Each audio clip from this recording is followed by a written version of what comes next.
Costing techniques. আচ্ছা, এইটা পর্যন্ত শুরু করেছিলাম cost accounting system.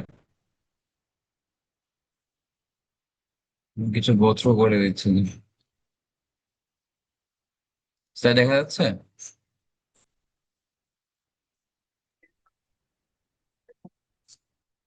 Hello, slide visible আছে?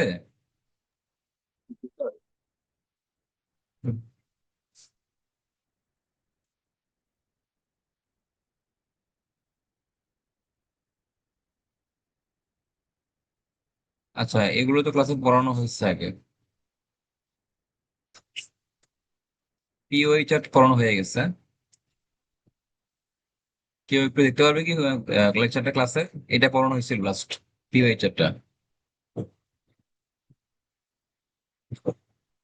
সিআর আছে, অন্তর আছে।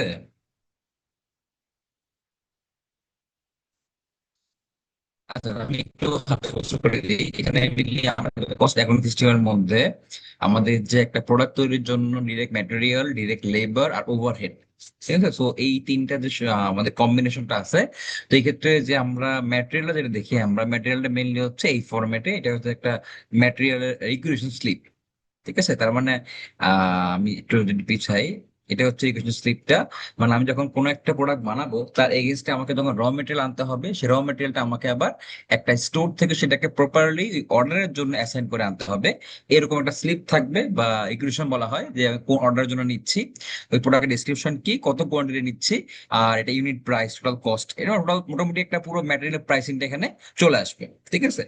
পর এই ম্যাটেরিয়াল প্রাইসিং এ যেখানে আসলো যে 116, মানে এটা 3 × 36, সেখানে হলো 80, 116, এই 116 করে ভ্যালুটা এখানে আসবে। এই যেখানে চলে আসলো যে আমার ডিরেক্ট ম্যাটেরিয়াল কাউন্টিংটা এত নাম্বার ইকুয়েশন স্লিপ ছিল, আর এটা হচ্ছে $116 আমার ম্যাটেরিয়াল। দেন আমার ডিরেক্ট লেবার লাগবে, এখানে ticket number, hours, amount. Ticket নাম্বারটা হচ্ছে প্রতিটা এমপ্লয়ের জন্য একটা একটা ডিস্টিং নাম্বার, যেটা তাকে আইডেন্টিফাই করা হয়। আর সে কয় ঘন্টা কাজ করলো, পার ঘন্টার রেমুনারেশন বা তার পারিশ্রমিক কত, এটা এখানে দিলেই চলে আসলো। এটা একটা দেখেন, এই ফরম্যাটটা হবে এরকম: এমপ্লয় টাইম টিকেট, এখানে এমপ্লয় নাম দেওয়া আছে, টাইম টিকেট নাম্বার দেওয়া আছে, এবং sir starting and ending time, মানে অ্যাজ লাইক সে সকালে কয়টায় এসে ইন করলো আর বিকালে কয়টায় বের হয়ে গেল, এই মাঝখান টাইমটা হচ্ছে 8 ঘন্টা, হচ্ছে আওয়ার্স কমপ্লিট, মানে 8 ঘন্টা এখানে কাজ করলো। সো যদি একটা রেট ফিক্স থাকে পার আওয়ার হবে 11, তাহলে আসলে 88। তো এটাই হচ্ছে আমার ওই, মানে একটা আমি ধরে নিলাম যে একজন লেবারের জন্য ধরে নিলাম, এটা হচ্ছে আমার এখানকার কি, আমার labour cost. As like that এখানে আসবে 36 নাম্বার টিকিট, মানে ওই ওয়ার্কারের নাম্বার, তার 8 ঘন্টার কাজ, 88 তার অ্যামাউন্ট। সো ম্যাটেরিয়াল লেবার হিসেবটা হয়ে গেল। এবার আসবে ওভারহেড কাউন্টার। এখন এই ওভারহেড কাউন্টার মানে কোনটা? এটা হচ্ছে যে যে আমার ফ্যাক্টরিতে ডিরেক্ট ম্যাটেরিয়াল আর ডিরেক্ট লেবার বাদে বাকি সব কস্টিং হচ্ছে ওভারহেড। এখন যদি বলি জেনারেল ম্যানেজার, সিইও বা প্রোডাকশন ম্যানেজার, এদের স্যালারি কোত্থেকে আসবে? এটা তো কোনো প্রোডাক্ট বানাচ্ছে না।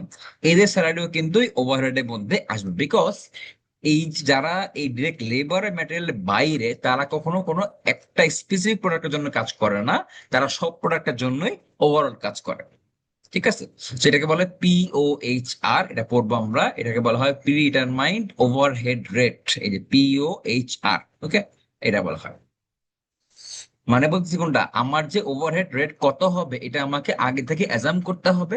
আমরা ফ্যাক্টরি শুরুতে অ্যাজাম করে নিব, আর পরবর্তীতে আমরা কি যে লাস্ট ইয়ারে কেমন বা আমার কস্টিং ছিল বা প্রিভিয়াস অর্ডারে কেমন লেগেছিল, ওই বেস করে আমরা এটা রেটটা ধরে নিব। এখন দেখো বলা হচ্ছে এখানে তিনটা অপশন আছে আগের মতোই: আওয়ার্স, রেট আর অ্যামাউন্ট। এই আওয়ারটা কোনটা হবে? এই আওয়ারটা মেনলি হবে যেই কয় ঘন্টা বা যেই কয় আওয়ার আমার লেবার কাজ করেছে, সেই কয় ঘন্টার জন্য আমার ওভারহেডটা অ্যাপ্লাই থাকবে। ভালো করে শুনুন, আমার ম্যাটেরিয়াল দিলে ম্যাটেরিয়াল এনে রাখলাম, লেবার ছাড়া কি প্রোডাক্ট হবে? হবে না। আবার শুধু লেবার ম্যাটেরিয়াল দিলেও প্রোডাক্ট হবে না, কারণ ওভারহেড লাগবে। আমার ইলেকট্রিসিটি লাইন লাগবে, গ্যাস লাইন লাগবে, পানির লাইন লাগবে, সবকিছু মিলে ওভারহেড লাগবে। সো এই ডিরেক্ট ম্যাটেরিয়াল এবং বাকি সব কি বললাম, ওভারহেডে যাবে, এবং এই ওভারহেড কস্টিংটা আমার একটা ভ্যালুতে আগে থেকে রেট ফিক্স করে রাখতে হবে, যে এই পরিমাণ আমার খরচ হতে পারে বা লাস্ট ইয়ারে হয়েছিল। এরপরে কিছু কম বেশি হতে পারে, যেটা পড়েছিলাম ভ্যারিয়েন্স পড়েছিলাম আমি, যে আমি একটা ধরে নিলাম স্ট্যান্ডার্ডে, এটা প্র্যাকটিক্যালি একটু বেশি কম হতেই পারে, এটা হচ্ছে ভেরিয়েশন। আচ্ছা, তো কি বললাম, যেই কয় ঘন্টা লেবার কাজ করবে, ঠিক সেই কয় ঘন্টায় আমার ওভারহেডটা চলবে। অ্যাজ লাইক, মনে করো যে ডাইং ফ্যাক্টরি বলি, ডাইং ফ্যাক্টরিতে কখনো কিছু অফ হয় না। হয়তো মেশিন একটা অফ আর রানিং আছে, মানে পুরো ডাই হাউসটা কিন্তু চলতেছে ওখানে। আমি যেটা বলি যে আচ্ছা, আমি যদি বলি যে ওখানকার যে লেবারের কাজ করতেছে, যে মেশিন গুলো চলতেছে, আসলে যে ইলেকট্রিসিটি লাইন বলো, গ্যাস লাইন, সবকিছু অলওয়েজ রানিং, সেক্ষেত্রে কিন্তু কোনো আলাদা ঘন্টা নাই, 24 আওয়ার্স বা এই 8 ঘন্টা চলতেছে। বাট যদি আমরা সুইং ফ্যাক্টরি দেখি, যেখানে কিনা আমরা অ্যাপারেল ক্লথিং বুঝি, এখানে কিন্তু আবার সারা দিনটা 24 ঘন্টা কাজ হয় না, নর্মালি হয় না। নিয়ম হচ্ছে যে নর্মালি বিকাল 5টা, ওভার টাইম হলো বিকাল 7টা, এরকম। বাট বলা যায় মোটামুটি নাইট টাইম পুরোটা অফ থাকে। সো ওই টাইমে যেহেতু কোনো লেবার নাই, কোনো কাজ চলতেছে না, তার ওভারহেডটাকে জিরো, ওই সময় কোনো ওভারহেডটাও কাজ করবে না।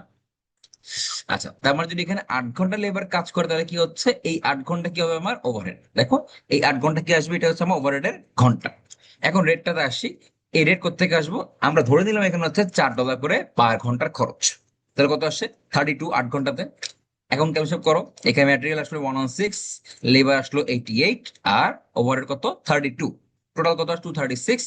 এখন দেখলাম যদি আমরা, এটা টোটাল কস্টিং, এখন আমরা এই সময়ে কতগুলো প্রোডাক্ট ফিনিশ করতে পারলাম, এই যে দেখো ইউনিটস কমপ্লিট কি বলছে 2, মানে 2টা প্রোডাক্ট তৈরি করেছি, তাহলে বাদ করলে কি আসবে 108, মানে একটা, মানে পার পিস প্রোডাক্ট খরচ কত 118, বা পুরো দিনে খরচ হচ্ছে 236 বা 30। ঠিক আছে, ভাগ করলে নর্মাল হিসাব বুঝবো সেটা।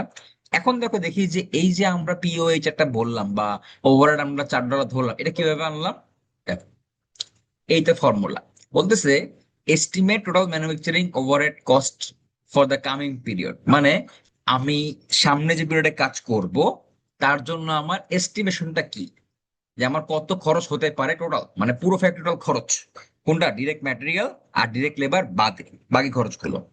এস্টিমেট কিভাবে করবো, আমরা অবশ্যই আগে থেকে প্রেডিকশন নিয়ে, মানে লাস্ট ইয়ারে বা অর্ডার কেমন করেছিলাম তার থেকে একটা ধারণা নিয়ে এস্টিমেট করলাম যে নেক্সট ইয়ারে এই পরিমাণ লাগবে, ডিভাইড করতে হবে estimate units for the coming period, মানে কি যে আমি কামিং পিরিয়ডে কতগুলো ইউনিট কাজ করব বা কতগুলো আমি ইউনিট তৈরি করবো। এখানে দেখো ব্র্যাকেটে বলছে ইন দ্য অ্যালোকেশন বেস, এটা বুঝতে হবে একটু যে অ্যালোকেশন বেসটা কি। এটা হচ্ছে তুমি কিভাবে এটা বের করবা, তুমি কি পার পার প্রত্যেক বের করবা, নাকি তুমি পার ঘন্টার কাজে বের করবা, কোনটা, এটা হচ্ছে অ্যালোকেশন বেস। দেখো বলা আছে allocation base is a cost driver that cost overhead, যেমন কি ডিরেক্ট লেবার আওয়ার, মানে কি বললাম, যে ক ঘন্টা লেবার কাজ করতেছে নর্মাল, সেই ক ঘন্টা অবশ্যই ওভারহেড লাগবে।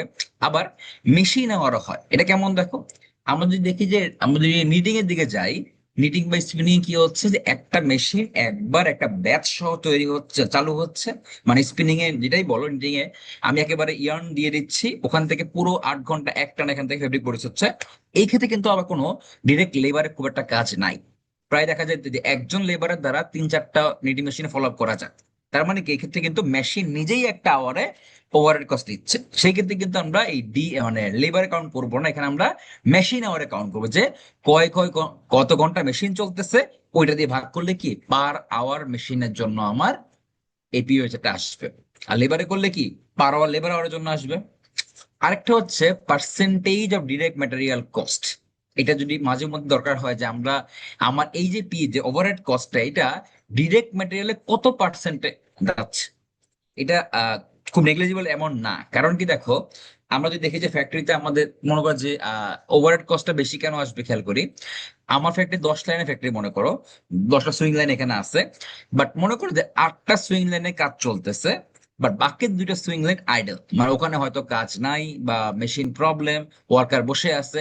বাট এখন এই যে 2 লাইন অফ আছে, আমাকে কিন্তু 2 লাইনের জন্য কস্টিং বেয়ার করতে হবে। কারণ কি আমাকে ওই 2 লাইনের স্যালারিও থেকে আমাকে এই পুরো এ থেকে আনতে হবে, বা আমার যা খরচ হচ্ছে আমার এখান থেকে আনতে হবে। তার মানে কি যে আমরা এটা দেখার ইম্পর্টেন্ট কেন, যে আমি যে প্রোডাক্ট তৈরি করতেছি এই প্রোডাক্টে কত পার্সেন্ট হারে আমার এমওএস টা যাচ্ছে। And এমন যদি হয় ফ্যাক্টরিতে আমার আমার যে প্রোডাক্টে আমি যে কস্টিং ধরেছি বা যে কথা হচ্ছে, সেখানে ম্যাটেরিয়াল থেকে আমার ওভারহেড কস্টই বেশি, তাহলে কি লাভ থাকবে? থাকবে না কিন্তু, তাই না? সেক্ষেত্রে বুঝতে হবে কোনটা, যে আমাকে অবশ্যই পিওএইচ করবো, পিওএইচ টা আমাকে কমায় রাখতে হবে। এই জন্য কি দরকার, And আমি কি পারবো কোনো ম্যানেজারকে আউট করে দিতে? তা কিন্তু না, তার মানে আমাকে অলওয়েজ রেগুলার ফ্লোতে প্রোডাকশন করতে হবে, আমার সাফিসিয়েন্ট অর্ডার থাকতে হবে, যাতে কখনো আমার লাইন গ্যাপ না যায় বা আমার যাতে টার্গেট প্রোডাকশন তার থেকে কমে না যায়। আচ্ছা, এবার দেখি, তো এখানে যে বললাম এটা কিভাবে বের করে দেখো এখানে। আচ্ছা, একটা ম্যাথ করে দেখো, বলছে এই company Pierco applies overhead based on direct labour hour. আগের খেয়াল বলে দিচ্ছে যে এই কোম্পানি অলওয়েজ ডিরেক্ট লেবার আওয়ারে পিওএইচআরটা ক্যালকুলেট করে। টোটাল এস্টিমেট ওভারহেড কত কত 6,40,000। টোটাল এস্টিমেট লেবার কস্ট বলছে 14 lakhs, and total estimate labor hours 1,60,000. What is Pierco company's POHR? ভালো করে খেয়াল করতে হবে এই ধরনের ম্যাথে। আমার সূত্রটা খেয়াল করো, ফর্মুলাটা।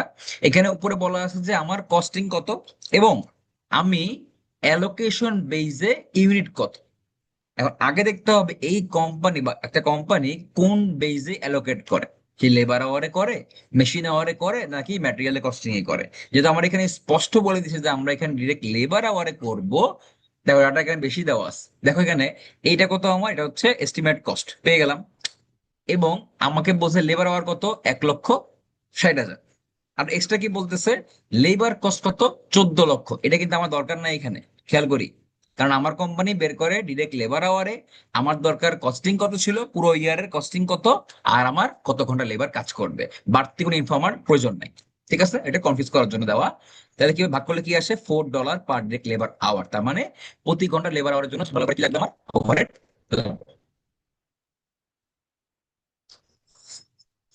ওকে, সো এখানে এটাতে বুঝে ফেলবা।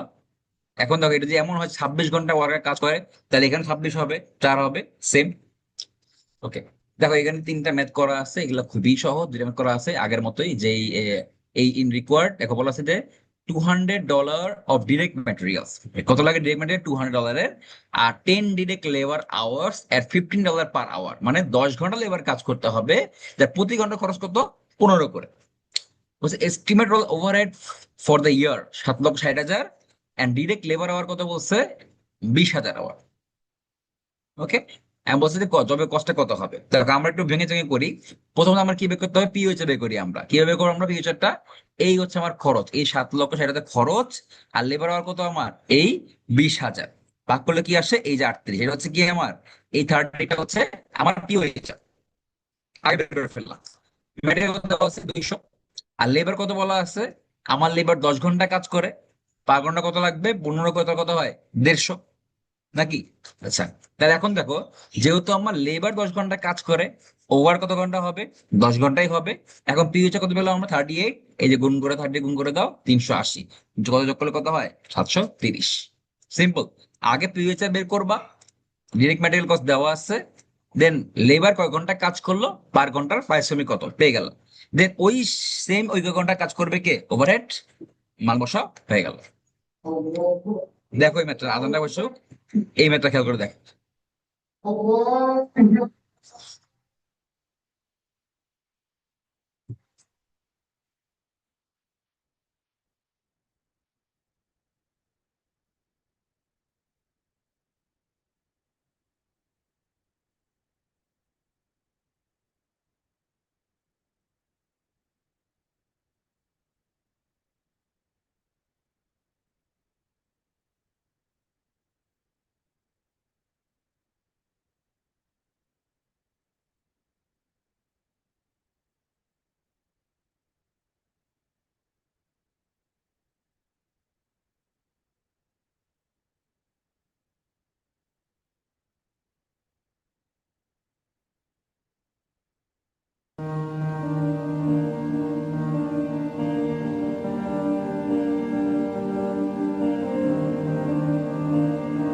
এটা কিছু না, এখানে just বলা আছে যে company direct labour hour machine hour করলে কিরকম আসবে।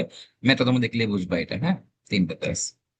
আচ্ছা, এখানে আমাদের খুব বেশি কিছু পড়ানোর নাই, কিছু ডিরেক্ট ফ্লো স্লাইড এখানে দেওয়া আছে। যেমন দেখো আমার ম্যাটেরিয়াল স্লিপ, তোমরা এটা অলরেডি কস্ট ম্যানেজমেন্ট পড়ার কথা, যে ডিরেক্ট ম্যাটেরিয়াল কোথায় যাবে, জব সিটে যায়, ইন্ডিয়া যায় কোথায়, ওভারহেড না, যেটা বলেছিলাম। একটা মনে রাখবে যে ম্যাটেরিয়াল যেটা পার্ট হয়, ডিরেক্ট ইনডিরেক্ট।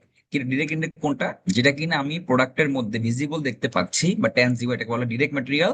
আর কিছু ইনডিরেক্ট ম্যাটেরিয়াল যেটা কিনা ফ্যাক্টরিতে ইউজ করা হচ্ছে, এটা শুধু এই প্রোডাক্টের না, ম্যানুফ্যাকচারিং মেশিন ইউজ করা হচ্ছে, বাট দেখা যাচ্ছে না, এটা হচ্ছে ইনডিরেক্ট ম্যাটেরিয়াল।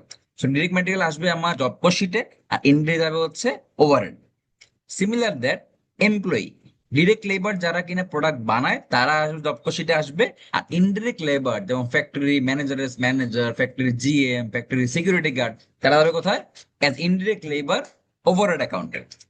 আচ্ছা, তাহলে কি হচ্ছে ওভারহেড? তাহলে কি আসলো? ইনডিরেক্ট ম্যাটেরিয়াল আসলো, লেবার আসলো, আর আদার কিছু চার্জ যেমন electricity bill, gas bill, water বিল, এগুলো আসবে হয়তো আমার এখান থেকে, বা repair, maintenance, insurance cost, tax cost, এগুলো এগুলো আসবে হচ্ছে আলাদা এখানে। এসে কি হচ্ছে এখানে কোথায় অ্যাপ্লাই হবে? এগুলো পুরোটা এমওএইচ বা পিওএইচআর ফর্মে এসে জব কোশিটে একেবারে অ্যাপ্লাই হবে। এটাকে বলে অ্যাপ্লাইড ওভারহেড। ওকে, দেখো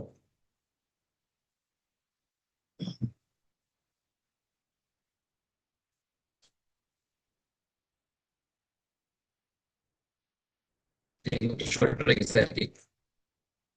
তো ঠিক আছে, আমরা দেখি, দেখলে বোঝার কথা।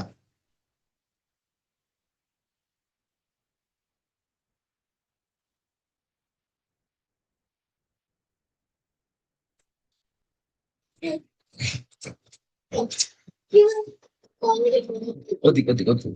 আচ্ছা, দেখো এইটা আমরা যে ডেবিট ক্রেডিট পড়েছি না আমরা, রেসপন্স করো কেউ একজন। ডেবিট ক্রেডিট পড়েছে কি টি অ্যাকাউন্ট পড়েছে এগুলা? হ্যালো, এই মিডিয়েশন রেকর্ড করলে তো হবে না, কথা বলতে হবে।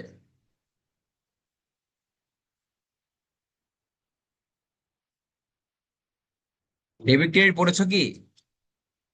জি স্যার, ফাইন্যান্সিয়াল পড়ানো হয়েছিল, জি অ্যাকাউন্টিং এ স্যার, পড়ানো পড়ানো হয়েছিল। হয়েছে, জি স্যার। আচ্ছা, টি অ্যাকাউন্ট পড়েছো না?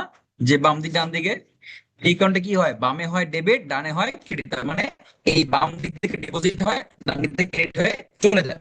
দেখো, যখন র মেটেরিয়াল আমরা পারচেজ তখন কি হয়? এখানে আমরা কিনি, এখানে যোগ হয়, আর কি কিছুটা ভাগ হবে না, ডিরেক্ট ইনডিরেক্ট ফর্মে। ডিরেক্ট ফর্ম করে যাবে ডাব্লিউ, মানে কি বোঝায়? যেটা কিনা কাজ শুরু করেছি এখনো শেষ হয়নি, হবে। তো ডিরেক্ট আসলো এখানে, আর ইনডিরেক্ট যাবে কোথায়? ইনডিরেক্ট আসবে আমার এখানে মেটেরিয়াল হিসেবে, মানে ওভারহেডে আসলো। ঠিক আছে, এজ ইট ইজ সেম। পরেরটা দেখো, এগুলো সব কেটে কেটে কেন হয়ে গেল বুঝলাম না। আচ্ছা, এখানেও সেম, লেবারের ডিরেক্ট পার্ট যাবে হচ্ছে আমার ডিরেক্ট ব্যাটারি এটার মধ্যে, আর ইনডিরেক্ট পার্টটা আসবে ওভারহেডে। আর ওভারহেডে বেলা কি হবে এখানে দেখো, এই যে আমার স্যালারি খেয়াল করে দেখো, এখানে ডিরেক্ট লেবার, ইনডিরেক্ট লেবার। এখন এই যে ওভারহেডের মধ্যে এইদিকে যেগুলো আসছিল আবার কিছু অ্যাড হবে। ঠিক আছে, এর অ্যাড হওয়ার পরে এই পুরো ওভারহেডটা এখান থেকে অ্যাপ্লাই হবে হচ্ছে ডাব্লিউআইপি তে। মানে ওভারহেড কিন্তু একা অ্যাপ্লাই হয় না, লেবার, ম্যাটেরিয়াল সবকিছু নিয়ে একেবারে অ্যাপ্লাই হচ্ছে। করার পরে ফাইনালি ডাব্লিউপি তে কি আসবে? এই যে কস্ট অফ গুড ম্যানুফ্যাকচার করেছিলাম আমরা, সিওসিএম, আমরা সবকিছু মেনটেন করে তৈরি করলাম। এরপরে যে ফিনিশ গুডস, এখান থেকে কোথায় ফিনিশ গুড চলে গেল? এখান থেকে কি হবে? সিওজিএস, মানে কি কস্ট অফ গুড সোল্ড হয়, এটা এই যে সি হয়ে গেল, এখান থেকে প্রোডাক্টটা চলে গেল। আচ্ছা, এটা কি পড়াইছি ক্লাসে? পড়েন এগুলো না? উম, না স্যার। আচ্ছা দেখো, এখানে একটু মনোযোগ দিয়ে খেয়াল করো, এখানে প্রথম যে ছকটা খেয়াল করো, এখানে র মেটেরিয়াল বলা হচ্ছে। দেখো এখানে প্রথমত এই যে 42,000 টাকার প্রোডাক্ট ছিল, র মেটেরিয়ালে ডেবিট হিসেবে ছিল। এখান থেকে আমি 30,000 টাকার প্রোডাক্ট বের করলাম, খেয়াল করো, তাহলে বাকি থাকে কত আমার? 12,000 না? কি বললাম? 42 থেকে 30,000 টাকা ওটা নিয়ে গেলাম, থাকে কত? 12,000 ব্যালেন্সে পড়ে থাকলো। এই 30-এর মধ্যে আবার ডিরেক্ট ফর্মে গেছে 24,000, ডিরেক্ট ফর্মে গেছে ডিরেক্ট ম্যাটেরিয়াল। আর ইনডিরেক্ট ফর্মে 6,000 গেছে কোথায়? এই দেখো 6,000 আসছে কোথায় আমার? ওভারহেড আসছে। এইখানে লেবারের ভাগ হয়ে গেল, ম্যাটেরিয়াল হয়ে গেল। লেবার এখন দেখো 32,000 পুরোটাই চলে গেল, কোনো ব্যালেন্সে নাই। তাহলে কি এখানে কি আসলো?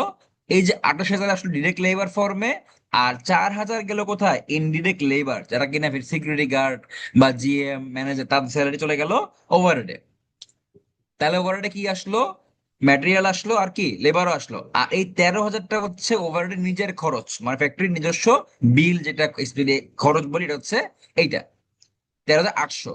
এখন এই পুরো ওভারহেড থেকে আবার 22,400 হচ্ছে কোথায়? ডাব্লিউআইপি তে ওভারহেড ফর্মে অ্যাড হচ্ছে। থাকলো বাকি কত? এই 1,400 আবার এখানে বাকি থাকলো, পুরোটা এখন আবার যাচ্ছে না, এখানে ব্যালেন্সে, মানে ডেবিট ব্যালেন্সে রয়ে গেল। তাহলে এখানে ম্যাটেরিয়াল কি আসলো? 24,000, লেবার 28,000, আর এটা কি আসলো? ওভারহেড আসলো 22,400। এখান থেকে আমি কাজ করতেছি, রেগুলার ডাব্লিউবি চলতেছে, বাট পুরো প্রোডাক্ট তৈরি হয়নি। মানে প্রোডাক্ট হওয়া দরকার ছিল এই টাকা, কোনটা? এই যে 24,000 যোগ 28 যোগ 22, কত দেখো তো, কেউ তো করে কেউ একজন? 60,000, 70, 74 নাকি? হওয়া কথা কত আমার? 74,400, বাট পুরোটা প্রোডাক্ট তৈরি করতে পারলাম না আমরা, ডাব্লিউপি থেকে গেল, তৈরি করলাম কত আমরা, 39,000। বাট এইটা কি বলতো, এই 30,000 এটা কি আমার ডাব্লিউপি হিসেবে পড়ে আছে, এটা আবার আমি কালকে বা পরের দিন শুরু করব। আমি আগের দিন পড়াইছিলাম যে একটা হচ্ছে বিগিনিং, এটা হচ্ছে এন্ডিং।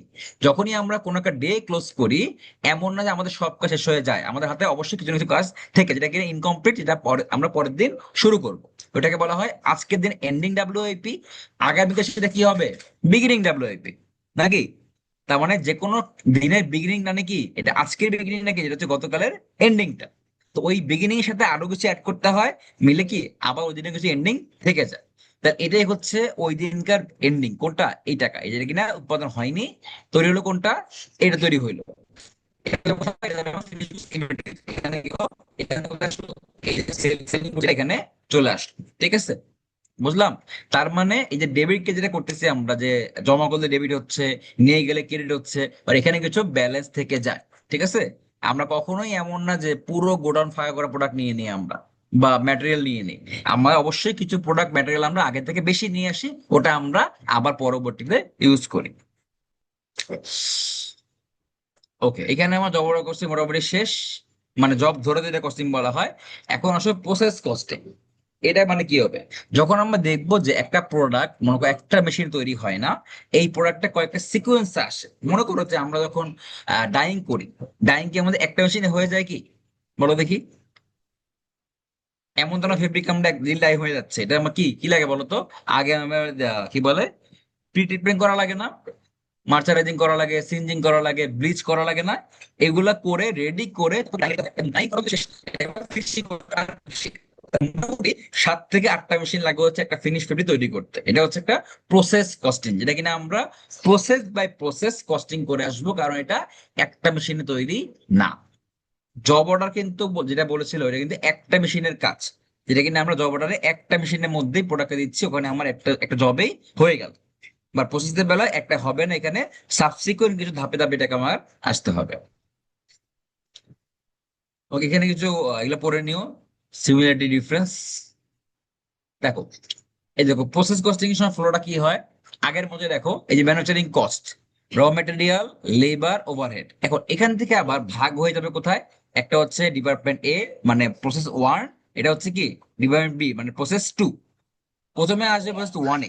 এখন দেখো, হতে পারে যে এমনটা যে আমি প্রসেস ওয়ান এর কাজ শেষ করে টুতে আসবো, আবার কি হতে পারে যে প্যারালালে চলতে পারে, যে আমি ওয়ান কাজ করতেছি, এখানে আসতে হচ্ছে, এটা হতে পারে, ঠিক আছে?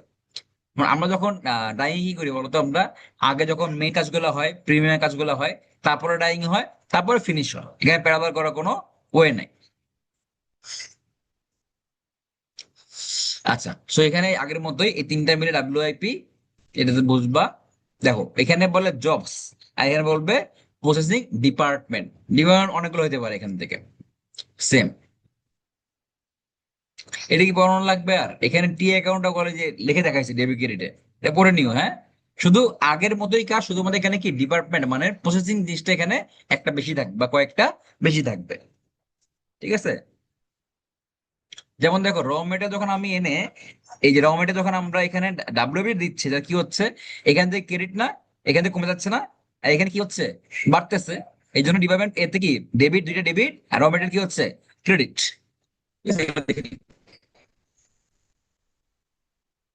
লেবার কি হচ্ছে আবার, আমি যখন লেবার কস্ট নিলাম, এখান থেকে লেবার কস্ট এখান থেকে কমে গেল, আর কি এগুলো এখানে অ্যাসাইন হয়ে গেল, এখানে ডেবিট, ওখানে হচ্ছে কি ক্রেডিট।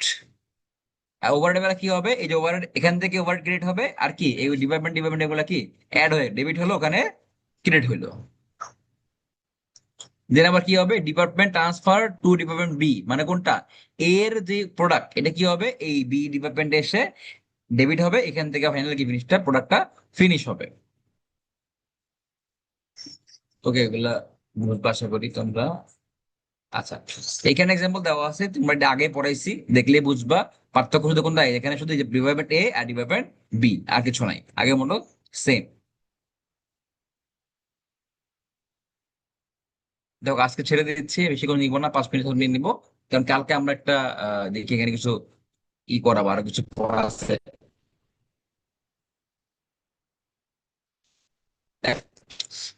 এটাকে বলে ইকুইভ্যালেন্ট ইউনিট অফ প্রোডাকশন, ঠিক আছে, ইইউপি বলা হয় সংক্ষেপে।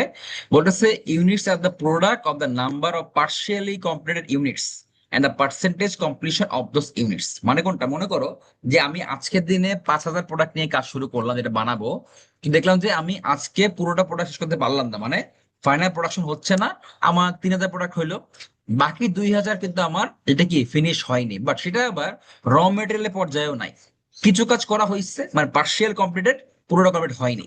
এখন এটা কাউন্ট করতে হবে কোনটা, যে আমি মেইন প্রোডাক্ট তৈরি করলাম কতগুলো আর পার্শিয়াল কতগুলো, এটা কত পার্সেন্ট আকারে কাজ হয়ে গেছে, সে 20%, 30%, এটা আমার পার্সেন্টটা ধরতে হবে। এটাকে বলা হয় ইউপি বা ইকুইভ্যালেন্ট ইউনিট প্রোডাকশন, যে আমি অল্প কিছু কাজ করলো, এটা মেইন প্রোডাক্টে অ্যালাইনে কতটুকু আসলো।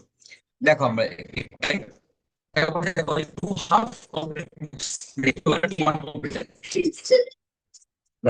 তার মানে কি, আমি যখন একটা হাফ নিয়ে কাজ করব আর একটা দুটো মিলে কি হচ্ছে একটা ফুল।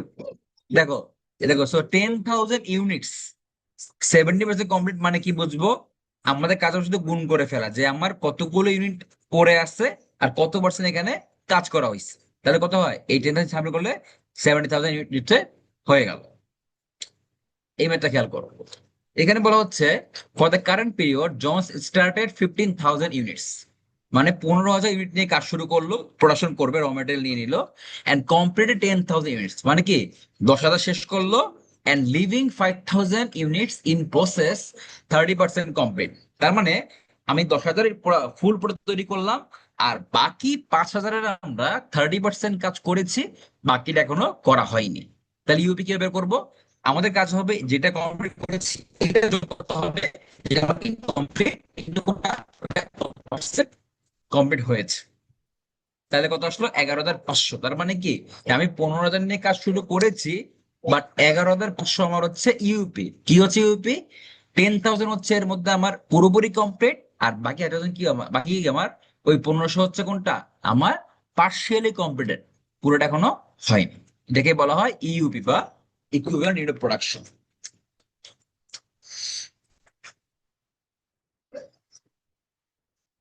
এটা মোটামুটি 3 ধরনের হয়, এটা বলা ওপেনিং ডাব্লিউআইপি, এটা বলা হয় এসএসইউ মানে স্টার্টেড এন্ড কমপ্লিটেড, একটা বলা হয় সিডব্লিউ। দেখো বলছে this units are started in the previous period, যেটা ওপেনিংটা, and are to be completed in the current period, মানে গত বছর বা গত টার্মে শুরু করেছিলাম, শেষ হয়নি, এটা এখন শেষ করব, বা বিগিনিং যেটা বলি আমরা, বিগিনিং বা ওপেনিং একই কথা। মানে আমি আজকের দিনে কাজ শুরু দেখলাম যে last দিনে বা গত বছরের এই প্রোডাক্টটা ফিনিশ হয়নি, এটা হচ্ছে আমার জন্য আজকের ওপেনিং বিগিনিং ডাব্লিউআইপি। আর আরেকটা হচ্ছে যে স্টার্টার এন্ড কমপ্লিটেড, এটা কোনটা, যে এই ইউনিট গুলো কাজ শুরু করা হবে, কমপ্লিট হয়ে গেছে, মানে কোনো ডাব্লিউআইপি নাই, মানে কি আমি এই বছর এতগুলো কাজ শুরু করেছি, আমি সবটা শেষ করে ফেলছি, আমি কোনো প্রোডাক্ট আনফিনিশড রেখে যাইনি। আর একটা হচ্ছে closing, this unit started in the current period, মানে এই বছর শুরু করেছিলাম, আজকে শুরু করেছিলাম এবং আজকে শেষ হইলো না, এটা কি আবার নেক্সট পিরিয়ডে গিয়ে শেষ হবে, বা এন্ডিং বা ক্লোজিং ডাব্লিউআইপি। ঠিক আছে, ওকে আজকে আর এদিকে না আগাই আমরা, বাকি নেই আমাদের সাথে একটা ম্যাথ বাকি আছে, আমরা কালকে ইনশাল্লাহ আগামী একটা ক্লাস দিব, বেশি না, আধা ঘন্টা সময় দিলে হবে, আধা ঘন্টায় আমরা এটাতে পুরোটা শেষ করে ফেলবো না, হ্যাঁ, এই ম্যাথটা বাকি আছে শুধু, আমাদের এই ম্যাথটা করলেই ফিনিশড। আসসালামু আলাইকুম স্যার। হ্যাঁ বলো। স্যার আমাদেরকে যদি আপনি স্যার কিছু ডেমো কোশ্চেন বা মানে ম্যাথমেটিক্যাল প্র্যাকটিসের জন্য যদি স্যার কিছু মানে ডেমো কোশ্চেন দিতে, তাহলে আমাদের জন্য স্যার বেটার হতো, যেহেতু স্যার স্লাইডে সবগুলার সলভ দেওয়া আছে, তাই আর কি স্যার এক্সট্রা প্র্যাকটিসের জন্য আর কি স্যার দেখ, দিলে আচ্ছা সুবিধা হতো। আচ্ছা আচ্ছা ঠিক আছে, আমি অ্যান্সার দিচ্ছি। তোমাদের এই কোর্সটা যেটা পড়াচ্ছি আমরা অ্যাকাউন্টিং, এটা কিন্তু কস্ট ম্যানেজমেন্ট তাই না, কস্ট অ্যাকাউন্টিং। আচ্ছা, এই কস্ট অ্যাকাউন্টিংটা আসলে অ্যাকাউন্টিং কস্ট ম্যানেজমেন্ট পুরো একটা চ্যাপ্টার, মানে একটা সাবজেক্ট, একটা পার্টিশন, ঠিক আছে। তোমরা যদি প্রিভিয়াস ইয়ারের কোশ্চেন দেখো, ওইখানে এই পার্টটা মেইনলি হচ্ছে ফরাজ স্যার পড়ায়, মানে আমি তোমাদের তোমাদের এটা আমি পড়াচ্ছি এই এই দুই চ্যাপ্টার, বাট ফরাজ স্যার পুরো পার্টি এটা পড়ায়, ঠিক আছে। চ্যাপ্টার 4টা আছে এখানে, তো তোমরা 2 ক্রেডিট পড়াবে, আমরা এটাকে ভাগ করে 4টা পড়াচ্ছি, বাট নর্মালি 3 ক্রেডিটের অ্যাকাউন্টিং কস্ট ম্যানেজমেন্ট সবটাই পড়ানো হয়। এখন তোমাদের কাজ যেটা হবে, তোমরা প্রিভিয়াস ইয়ারের কোশ্চেন কালেক্ট করবা অ্যাকাউন্টিং এন্ড কস্ট ম্যানেজমেন্ট, কি বললাম, অ্যাকাউন্টিং এন্ড কস্ট ম্যানেজমেন্টের একদম 43 বা 44, 43 বাবা, 44 বাবা, 43 শুরু করে 80 পর্যন্ত মনে হয় 10-12টা হয়ে গেছে, আর বেশি হবে। 12-15টা কোশ্চেন করা হয়ে গেছে। সব জায়গায় এই চ্যাপ্টার থেকে কোশ্চেন আছে। এটা বলো, বা আমরা যেটা যেগুলো পড়াচ্ছি আমরা, যে cost management introduction, cost behaviour, accounting system বা টেকনিক্স, এই চারটা থেকে পার্ট বি তে কোশ্চেন থাকে, মানে কস্ট ম্যানেজমেন্টে কোশ্চেন আছে। ঠিক আছে, সো ওগুলা পড়লে তোমার ধারণা পেয়ে যাবা, কোশ্চেন অভাব হবে না তোমাদের কাছে। বুঝতে পারছি? আর যেটা স্লাইডে আছে, আমি আজকে আর ক্লাস কন্টিনিউ করতেছি না। আমি কালকে ইনশাল্লাহ তোমাদেরকে নক দিব, একটা 8টার দিকে একটু বসো, আমি ইনশাল্লাহ কালকে এই ম্যাথটা করা দিব তোমাদেরকে, ঠিক আছে? ওকে, তাহলে ইনশাল্লাহ শুরু করো। ঠিক আছে, রাখলাম, হ্যাঁ। কার কোনো কোশ্চেন আছে?